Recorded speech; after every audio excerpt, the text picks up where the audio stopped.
আসসালামু আলাইকুম বন্ধুরা, আজকে আমি মাছের কাটা রান্না করব। কাটার জন্য 3 পিস মাছ নিয়েছি, হলুদ আর লবণ দিয়ে সিদ্ধ করে নিয়েছি। এখন আমি মশলাগুলো নিয়ে নিচ্ছি।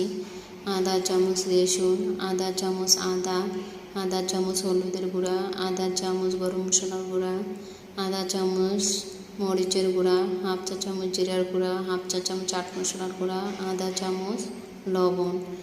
কড়াইতে তেল দিয়ে কারি পাতা, তেজপাতা, দারচিনি, এলাচ, পেঁয়াজ কুচি দিয়ে একটু ভেজে নেব।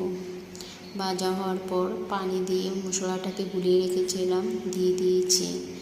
মশলাটাকে নেড়ে চেড়ে কষিয়ে নেব। কষানো হওয়ার পর 3 পিস টমেটো দিয়ে দিয়েছি। এখন আমি মাছগুলা কাটা বেছে রেখেছিলাম দিয়ে দিয়েছি।